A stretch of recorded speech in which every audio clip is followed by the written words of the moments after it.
사도신경으로 신앙 고백하심으로 수요 교리 공부를 시작하겠습니다. 나는 전능하신 아버지 하나님 천지의 창조주를 믿습니다. 나는 그의 유일하신 아들 우리 주 예수 그리스도를 믿습니다. 그는 성령으로 잉태되어 동정녀 마리아에게서 나시고 본디오 빌라도에게 고난을 받아 십자가에 못 박혀 죽으시고 장사된 지 사흘 만에 죽은 자 가운데서 다시 살아나셨으며 하늘에 오르시어 전능하신 아버지 하나님 우편에 앉아 계시다가 거기로부터 살아있는 자와 죽은 자를 심판하러 오십니다. 나는 성령을 믿으며 거룩한 공교회와 성도의 교제와 죄를 용서받는 것과 몸의 부활과 영생을 믿습니다. 아멘. 찬송가 210장 함께 찬송하겠습니다.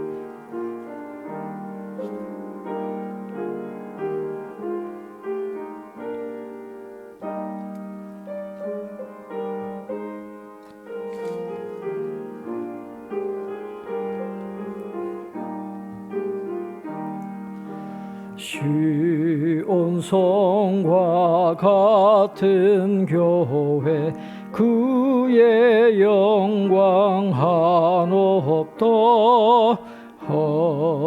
허락하신 말씀대로 주가 친히 세웠다 반석 위에 세운 교회 흔들 자가 누구랴 모든 원수 애워싸도 아무 근심 없도다 생명샘이 솟아나와 모든 성도 마시니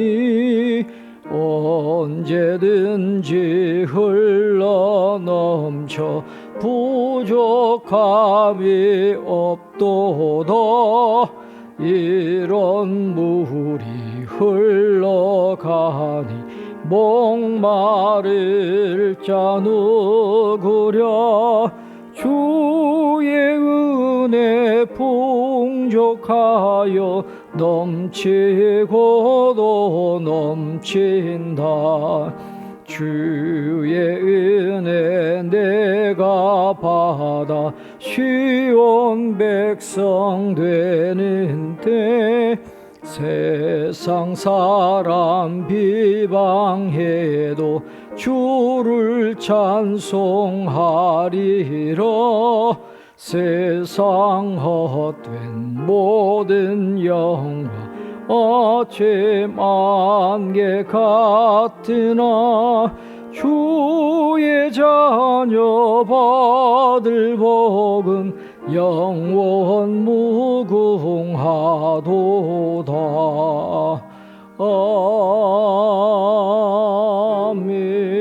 아멘. 아멘. 자, 오늘 기독 네 번째 교재 6페이지입니다. 중간쯤에 보면 이제 승천에 대해서 우리가 함께 공부하도록 하겠습니다. 우리가 사도신경을 고백했습니다마는 하늘에 오르시어 전능하신 아버지 하나님 우편에 앉아 계시다가 사도신경에도 이 승천에 대한 내용이 나오고 있습니다. 첫 번째, 그리스도는 한 장소로 승천하셨습니다. 예수님은 부활하신 후 40일간 땅에 계시다가 하늘로 올라가셨습니다. 예수님은 갑자기 안 보이신 것이 아니라 점차적으로 하늘로 올라가셨습니다. 예수님은 하늘로 올라가신 그대로 재림하실 것입니다. 그렇습니다. 승천, 예수님의 승천은 예수님이 기적적으로 하늘로 들려 올라가 하나님의 특별한 임재에 들어가셨을 때 일어났습니다. 물론 예수님은 지금 신성으로는 모든 곳에 언제나 계십니다. 신성을 가지신 예수님은 모든 곳에 언제나 함께 하십니다. 그러나 예수님의 인성에 따르면 승천은 예수님께 몸과 영혼을 우리가 사는 지상 세계에서 천사들과 먼저 간 성도들이 거하는 하늘 세계로 옮겨 놓은 것이라 그렇게 말씀드릴 수가 있겠습니다. 사도행전 1장 3절에 보면 그가 고난받으신 후에 또한 그들에게 확실한 많은 증거로 친히 살아계심을 나타내사 40일 동안 그들에게 보이시며 하나님 나라의 일을 말씀하시니라 그렇습니다. 예수님이 십자가에 못 박혀 죽으시고 3일 만에 부활하셨습니다. 부활하시자마자 하늘로 올라가신 게 아니고 40일 동안 이 땅에 계셨다 그랬어요. 그래서 40일 동안에 이 확실한 많은 증거로 친히 살아계심을 나타내사 부활하셨다라고 하는 것을 제자들에게 보여주셨습니다. 그래서 확실한 많은 증거라는 것은 누가복음 24장 13절 이하에 나오는 그 엠마오 도상에서 제자들과 함께 길을 걸어가셨던 그 예수님, 또 11 제자에게 나타나셨던 그런 사건들, 그런 것들을 의미하면서 예수님이 승천하시기 전까지 한 40일 동안 이 땅에 계시면서 그 사이에 제자들에게 한 10번 정도 나타나셔서 육체적인 부활을 증거하셨다. 성경은 그렇게 가르쳐 주고 있습니다. 이렇게 40일 동안 이 육체적인 부활을 그들에게 나타내 보이시고 하나님 나라의 일을 말씀하시니라 그렇습니다. 예수님의 그 모든 말씀의 주제는 하나님의 나라입니다. 하나님의 나라. 그래서 이제 승천하시고 이 땅에 교회를 세우시게 될 텐데 그 교회를 이끌어가는 제자들에게 하나님 나라에 대해서 예수님의 그 사역의 모든 사건들의 또 말씀의 의미를 잘 가르쳐 주실 뿐만 아니라 이제 앞으로 하나님의 나라가 이루어질 그때까지 하나님의 나라를 이루고 하나님의 나라를 바라보면서 살아가도록 하시기 위해서 40일 동안 하나님의 나라의 일을 그들에게 말씀하셨다. 그렇게 말씀을 하고 있습니다. 두 번째 누가복음 24장 50절부터 51절에 이렇게 말씀을 합니다. 예수께서 그들을 데리고 베다니 앞까지 나가사 손을 들어 그들에게 축복하시더니 축복하실 때에 그들을 떠나 하늘로 올려지시니 그렇게 말씀을 하고 있습니다. 40일 동안 부활하신 예수님께서 그들에게 하나님 나라의 일을 잘 가르친 이후에 이제 작별할 때가 되었습니다. 예수께서 그들을 데리고 베다니 앞까지 나가사 그랬어요.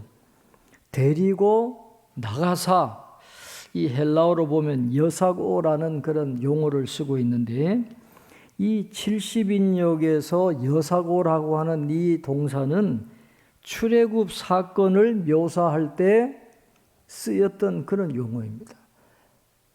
하나님께서 이스라엘 백성들을 애굽으로부터 이끌어내시는 그것을 여사고라 그랬는데, 오늘 예수님께서 마지막 승천하실 때에 제자들을 데리고 나가사라고 하는 이 용어를 이 누가가 쓰고 있다라고 하는 것은, 지금 예수님이 제자들이 이끌어내는 이 모습을 또 다른 출애굽을 상징적으로 나타내려고 했다, 그렇게 이해를 할 수 있는 것입니다.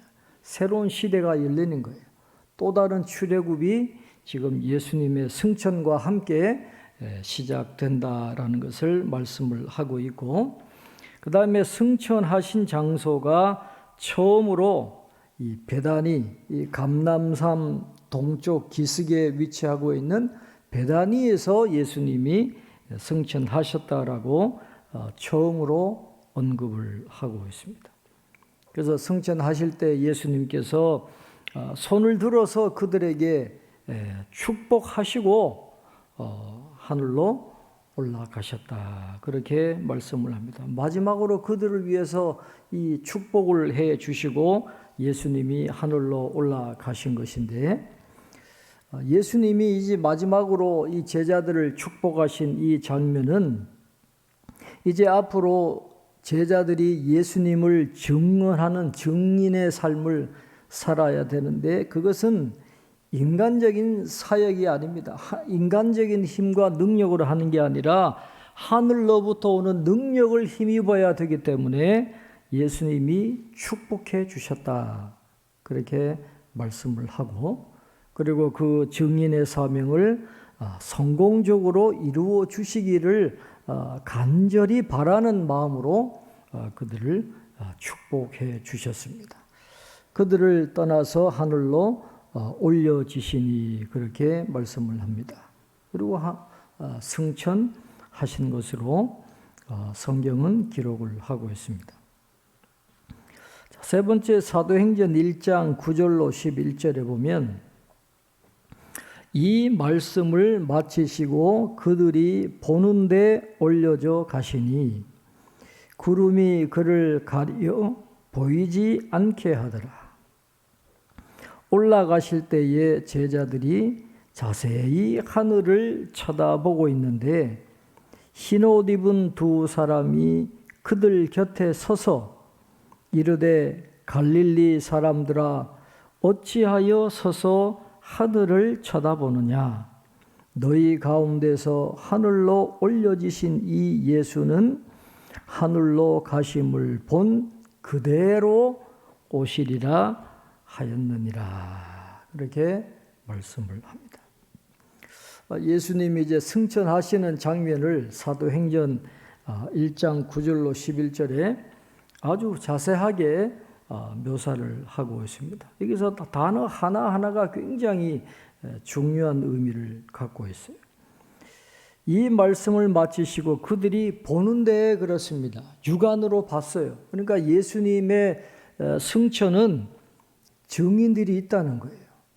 눈으로 목격한 사람들이 존재하는, 살아있는 그런 명확한 역사적인 사건이었습니다. 그들이 눈으로 보는 그 앞에서 올려져 가셨다 그랬어요.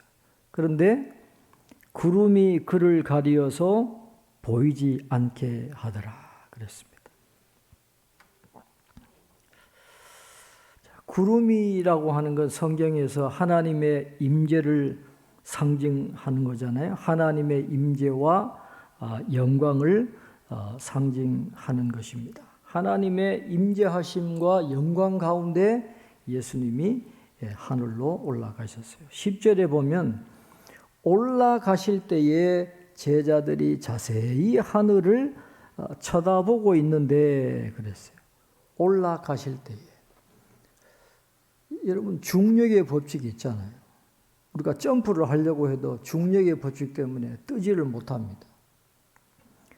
그리고 우주로 가려면 로켓이 이 대기권을 벗어나서 우주로 올라가려면 이 중력의 법칙을 이겨야 되니까 그 추진력이 어마어마하게 필요한 거죠. 로켓이 점화를 하고 이 불꽃이 튀어 올라갈 때 얼마나 그 뜨거운 열과 에너지가 필요합니까? 1단, 2단, 3단 연료 채워서 가득 채워서 올라가야 이 겨우 중력의 법칙을 뚫고 하늘로 올라갈 수 있는데, 예수님도 승천하실 때에 이 중력의 법칙을 거스르신 거예요. 사람이 그렇게 할 수 있습니까? 아닌데. 구름으로 상징되는 하나님의 임재와 하나님의 능력으로 예수님이 하늘로 올라가시는, 그걸 제자들이 눈으로 다 보았다라고 하는 것을 말씀을 하고 있습니다. 그때에 천사들이 나타나서 갈릴리 사람들아 어찌하여 서서 하늘을 쳐다보느냐, 너희 가운데서 하늘로 올려지신 이 예수는 하늘로 가심을 본 그대로 오시리라, 그렇게 말씀을 하고 있습니다. 승천이라는 말도 하지만은 예수님의 승귀라고 하는 표현도 합니다. exaltation, 높이 올려지심. 예수님의 승귀라고 하는 단어도 우리가 사용을 하고 있는데, 예수님의 승귀는 예수님의 부활부터 미래의 재림까지의 모든 기간을 포함하는 용어입니다. 승귀라고 하면 그냥 올라가신 것만 의미하는 게 아니라 부활하심 때부터 미래의 재림 때까지를 다 포함하고 있는 그런 용어인데, 그래서 예수님의 승천은 예수님의 재림을 보증하는 역할을 하는 거예요. 예수님의 재림은 반드시 이루어지는 거예요. 확실하다는 거예요. 왜? 승천하신 것이 확실한 것처럼 제자들이 눈으로 보는 앞에서 예수님이 승천하신 것처럼 바로 그 모습 그대로 재림하실 것이다. 그래서 승천이 확실한 것처럼 예수님의 재림도 확실할 것이다. 그래서 이 제자들이 증인의 사역을 감당할 수 있는 원동력이 바로 거기에 있는 거죠. 올라가신 그대로 재림하시는 그 주님을 바라보면서 사역을 끝까지 감당해 나가는 그런 모습을 우리가 보게 되는 것입니다. 승천하신 예수님은 본 그대로 다시 이 땅에 오실 것입니다. 자, 예수님은 승천하셔서 어떤 장소에 계십니다. 스데반도 순교하기 전에 그곳 하늘을 보았습니다. 예수님은 아버지 집에 거주할 방들이 많다고 하셨고, 재림하시면 우리를 그리로 데려가신다라고 말씀을 하고 있습니다. 사도행전 7장 55절부터 56절에 이렇게 말씀을 합니다. 스데반이 성령 충만하여 하늘을 우러러 주목하여 하나님의 영광과 및 예수께서 하나님 우편에 서신 것을 보고 말하되, 보라, 하늘이 열리고 인자가 하나님 우편에 서신 것을 보노라 한데, 그렇게 말씀을 하고 있습니다. 하나님의 영광과 그랬어요. 이 하나님의 영광을 이 보좌 우편에 서 계신 예수님과 함께 언급을 하고 있는 이유는 그 앞에 나오는 예수님의 죽음과 연관이 있기 때문에 그렇습니다. 유대인들에 의해서 죽임을 당한 예수님이 하나님의 영광 가운데서 계신다라고 하는 것은 유대인들이 하나님을 대적했다라고 하는, 예수님을 죽였지만은 그건 곧 하나님을 대적했다라는 그런 간접적인 표현이면서 동시에 이 스데반 이 자신의 증거가 신적인 권위를 지녔다라고 하는 것을 강조하는 표현임을 우리가 알 수 있게 되는 것입니다. 그래서 우리가 하나님 우편에 서신 것을 보고 이 섰다라고 하는 것에 우리가 초점을 맞추기도 하는데, 섰다라는 것이 중요한 게 아니라 하나님의 영광 가운데 하나님 우편에 계셨다라고 하는 이 자체가 굉장히 중요하다라는 것을 우리가 이해를 할 필요가 있습니다. 프랭크 틸먼이라고 하는 분이 사도행전 7장 55절 56절을 주석을 하면서 이렇게 글을 쓰고 있습니다. 스데반이 그 죽는 그 상황을 예수님이 다 하늘에서 보고 계시잖아요. 그래서 거기에 착안해서 이렇게 이야기합니다. 그리스도가 하나님과 함께 하늘에 앉으신 것은 그리스도가 하나님과 그분의 백성의 모든 대적에게서 승리하셨음을 의미합니다. 에베소 2장에 보면 모든 악한 세력, 어둠의 세상 주관자들과 하늘에 있는 악의 영들을 다 물리치신 그 내용이 나오잖아요. 승리자로 지금 하나님 우편에 앉아 계신다라는 것인데, 그러나 예수님은 동시에 인자가 되신 하나님의 아들이시라는 거예요. 예수님은 영만 갖게 되신 것이 아닙니다. 예수님은 우리의 인성, 우리와 같은 인성을 하늘에 가지고 가셨습니다. 따라서 아버지 하나님 오른편에 계신 분은 하나님의 아들이신 유대의 목수이십니다. 예수님은 하늘과 땅의 주님이실 뿐만 아니라 우리의 일상적인 필요의 주님이신 성육신하신 그리스도로 보좌에 앉아 계시는 것이다. 그렇게 이야기를 하고 있습니다. 성육신하신 그리스도께서 우편에 앉아 계시면서 지금 사역을 하시는데, 어떤 사역을 하십니까? 우리를 위한 중보 사역을 행하고 계시는 겁니다. 우리를 위한 기도와 관심이 끊어지지 않고 계속되고 있다는 것이고, 우리의 필요를 채워주시는 사역을 계속해서 지금도 행하고 계신다라는 것을 우리에게 가르쳐 주고 있습니다. 그래서 승천하신 것으로 끝나는 게 아니에요. 하나님의 우편에 앉으신 것으로 끝나는 게 아니라 계속해서 우리를 위해서 기도하시고 우리의 필요를 채워주시는, 우리에게 힘을 주시고 은혜를 주시는 분이 예수님인데, 스데반의 그 마지막 순간에도 예수님이 다 지켜보고 계시는 그런 모습이 사도행전 7장 55절부터 56절에 기록이 되어져 있는 것입니다. 자, 두 번째, 요한복음 14장 2절부터 3절입니다. 내 아버지 집에 거할 곳이 많도다. 그렇지 않으면 너희에게 일렀으리라. 내가 너희를 위하여 거처를 예비하러 가노니, 가서 너희를 위하여 거처를 예비하면 내가 다시 와서 너희를 내게로 영접하여 나 있는 곳에 너희도 있게 하리라. 그렇게 말씀을 하고 있습니다.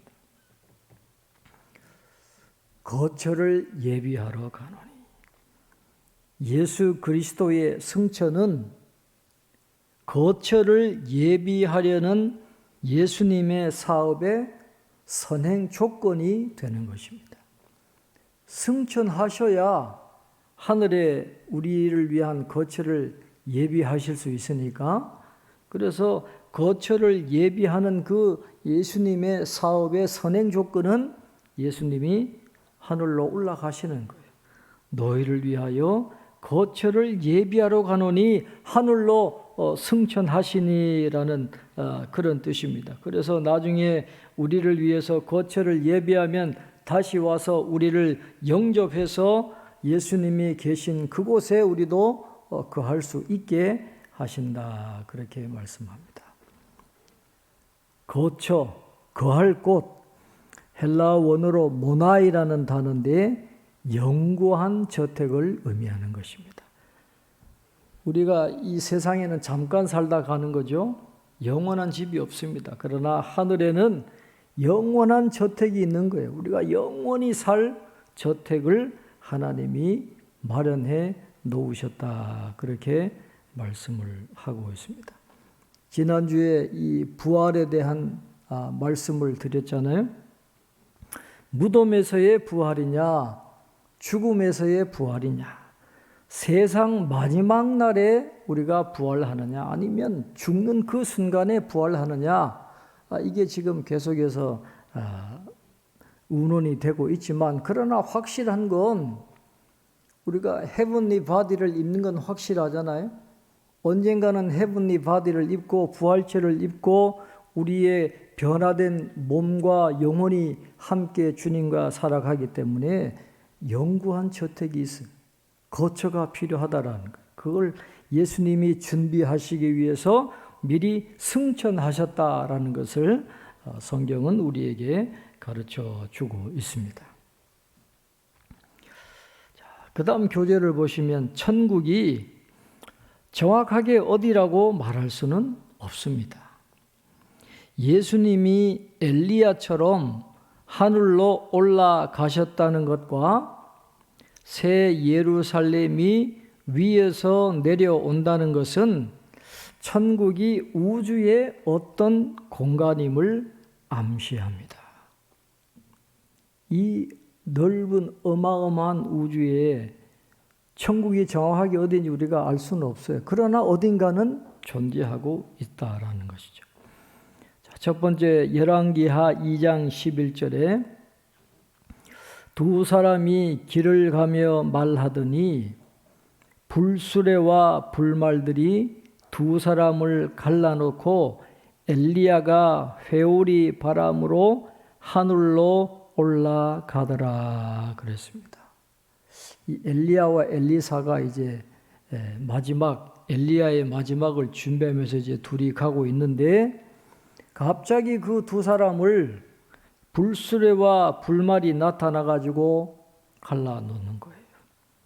이 불수레와 불말은 이 하나님의 임재와 초자연적인 권능을 상징하는 것입니다. 그리고 회오리 바람으로 하늘로 올라가더라 그랬는데 이 회오리 바람의 그 문자적인 뜻은 회오리 바람 가운데라는 그런 뜻이 있어요. 그래서 회오리 바람은 히브리어로 세아라라는 그런 단어가 사용됐는데 이것은 검은 구름과 번갯불을 동반한 태풍을 의미하는 것입니다. 검은 구름. 최근에 미국의 그 마이애미의 돌풍이나 이런 태풍이 몰아와서 얼마나 많은 피해가 있었습니까? 바로 그런 거예요.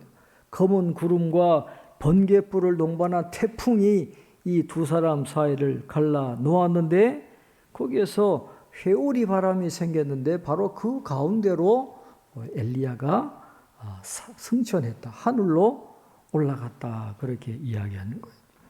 그래서 우리가 성화 그림을 보면 이 엘리야가 마치 배너가 탔던 그런 병거를 타고 앞에 말이 끌고 올라가는 것으로 그렇게 그려졌지만은 히브리어 성경을 보면 그렇게 이야기하지 않아요.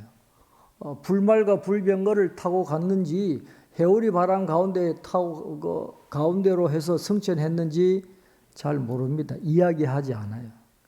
그러나 하나님의 영광 가운데 하나님의 임재하심 가운데 엘리야가 하늘에 올라갔다라고 하는 것은 분명한 사실이다라는 것이죠. 여기서 하늘로 올라갔다 할 때 이 알라라고 하는 단어를 사용하고 있는데 이것은 완전히 태워져서 연기가 되어서 하늘로 올라가 사라진다라는 그런 의미가 있습니다. 그래서 번제가 올라잖아요. 이 올라라고 하는 번제라고 하는 용어에서 이 알라라고 하는 단어가 파생이 되어 있는데 번제가 태워져서 올라가듯이 엘리야도 그렇게 연기처럼 하늘로 올라가서 사라져 버렸다라는 것을 의미하고 있는 것입니다. 이건 나중에 예수님이 승천하신 것에 대한 하나의 상징으로 보여지는 겁니다. 엘리야가 해오리 바람 가운데 하늘로 올라간 것이 바로 예수님의 승천을 미리 보여주는 또 상징하는 것이다라는 것을 우리가 알 수 있게 됩니다. 두 번째 요한계시록 21장 2절입니다. 또 내가 보매 거룩한 성 새 예루살렘이 하나님께로부터 하늘에서 내려오니 그 준비한 것이 신부가 남편을 위하여 단장한 것 같더라 그렇습니다. 거룩한 성 새 예루살렘이라 그랬어요. 이 지상의 옛 예루살렘하고는 질적으로 완전히 변화된 이 하늘의 예루살렘, 하늘에 있는 그 예루살렘, 하나님으로부터 이 새 예루살렘이 이 땅에 내려온다라고 그렇게 말씀을 하고 있습니다.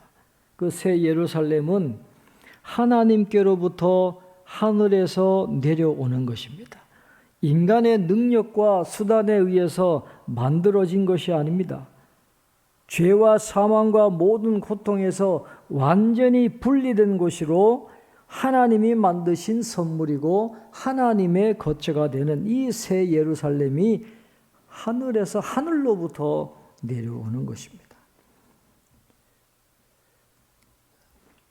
두 번째, 그리스도는 신인으로 예수님은 신성을 갖고 계시고 인성을 갖고 계시는 신인이잖아요.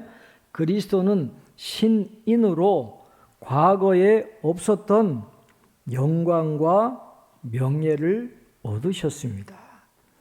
예수님은 하나님께서 높여주셔서 영광과 명예를 얻으셨습니다. 예수님은 지금 하늘에서 찬양을 받으십니다. 첫 번째 요한복음 17장 5절에 아버지여 창세 전에 내가 아버지와 함께 가졌던 영화로서 지금도 아버지와 함께 나를 영화롭게 하옵소서 그랬습니다. 아버지여 창세 전에 내가 아버지와 함께 가졌던 영화로서 성육신 이전에 이 땅에 인간의 몸을 입고 오시기 전에 하나님과 함께 계셨던 예수님의 선제성과 예수님의 신성과 영광을 나타내는 것입니다.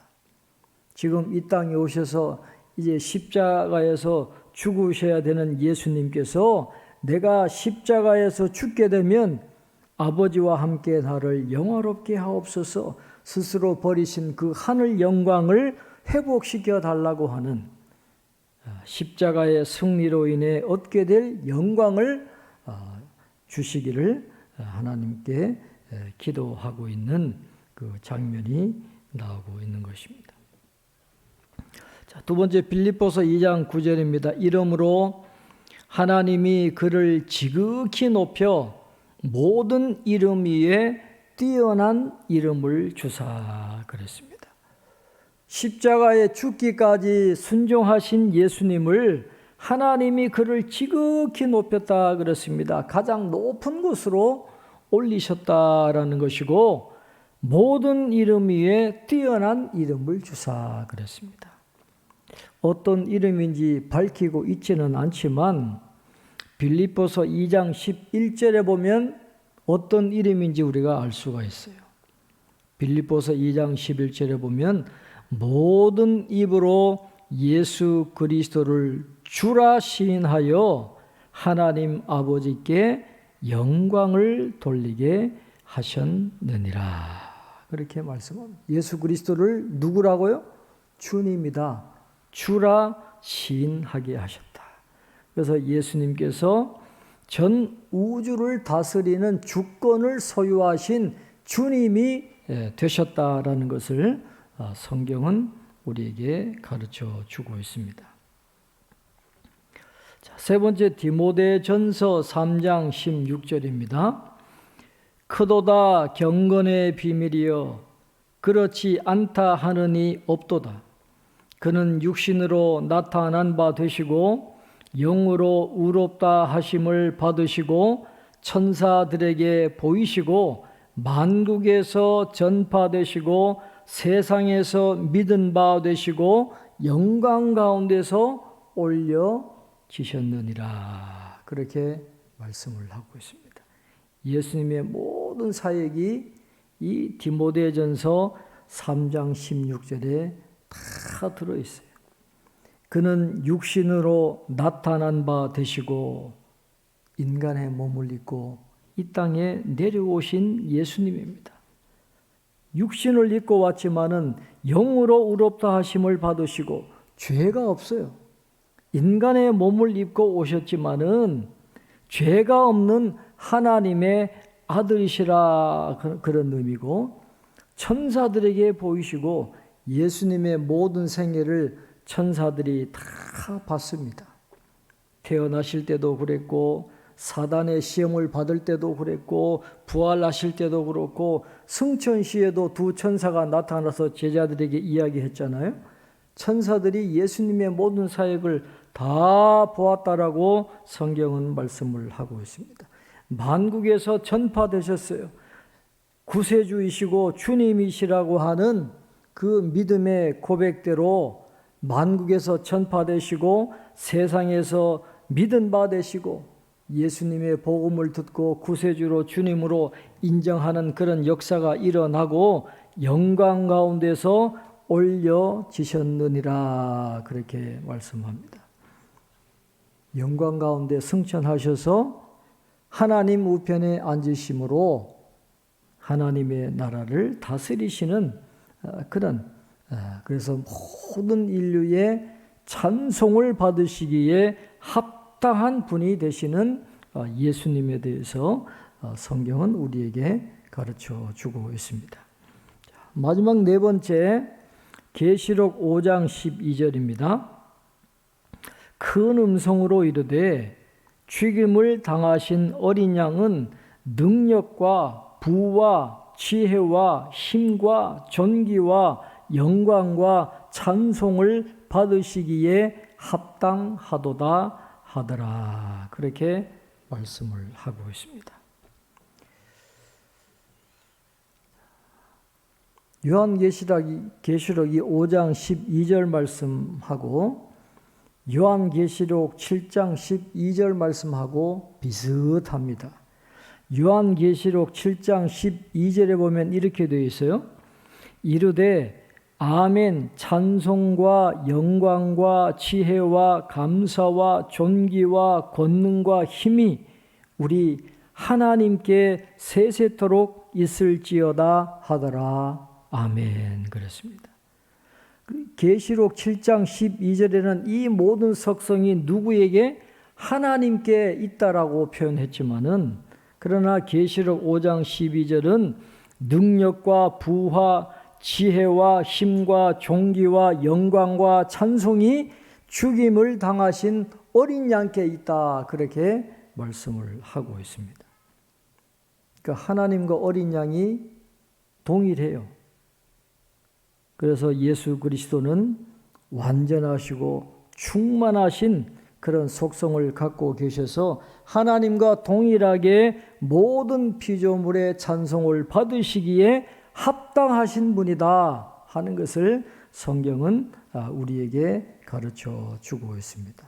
그래서 그리스도는 신인으로 신성과 인성을 동시에 갖고 계신 분으로 승천하심으로 과거에 없었던 영광과 명예를 얻으셔서 지금도 우리의 찬송을 받고 계신다. 성경은 그렇게 말씀을 하고 있습니다.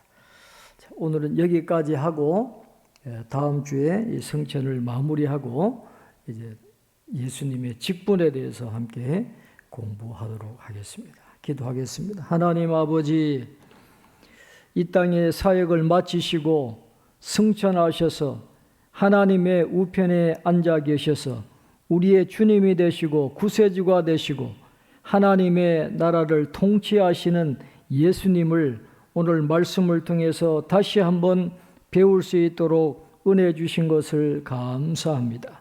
하나님 우편에 앉아 계신 영광스러운 주님은 지금도 우리를 위해서 중보하시고 우리의 모든 필요를 채워주시는 사역을 계속해서 감당하고 계시고 성천하신 그대로 이 땅에 다시 재림하신다라고 약속해 주셨사오니 그 귀한 진리의 말씀들을 우리 가슴에 잘 새기게 하시고 우리의 삶에 새로운 힘과 용기와 소망을 얻을 수 있도록 축복해 주시옵소서.